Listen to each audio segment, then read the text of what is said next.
Hi friends, welcome to movie light. ఇవాళ మన review objection my lot part 1 streaming in G5 and starring Srikanth గారు and Ananya Sharma. మరి 7 episodes ఉన్న ఈ సిరీస్ ని చూడటం వర్తా కాదా బ్రో అంటే yes, it's worth watch it. నాకైతే బాగా నచ్చింది. దానికి మెయిన్ రీజన్ మనం ఇంతకు ముందు చాలా court drama series and web series చూసాం, బట్ ఈ సిరీస్ లో అది కొంచెం డిఫరెంట్ గా ఉంటుంది. ఎందుకంటే ఏ కేసుకైనా స్టార్టింగ్ ఏదో ఒక లీడ్ ఉంటుంది, బట్ ఈ సిరీస్ లో అలాంటి లీడ్ ఏమి ఉండదు. కంప్లీట్ గా జీరో నుంచి స్టార్ట్ చేస్తారు. అండ్ ఈ సీజన్ లో ఎపిసోడ్ 1 లో ఒక పర్సన్ కోర్టు ముందే సూసైడ్ చేసుకొని చనిపోతాడు.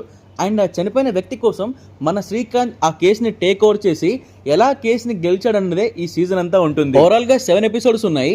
అందులో 5th ఎపిసోడ్ ఒకటే కొంచెం స్లో అనిపిస్తుంది, బట్ అయితే తప్పితే మిగతా అంతా చాలా అంటే చాలా బాగుంది. సో మీకు టైం ఉంటే టైం పాస్ కోసం ఒక లుక్ వేసేయండి, మీకైతే బాగా నచ్చుతుంది. ఇలాంటి movie updates and recommends reviews కోసం మన ఛానల్ అయితే ఇప్పుడే సబ్స్క్రైబ్ చేసుకోండి. Thanks for watching and please like, share and subscribe.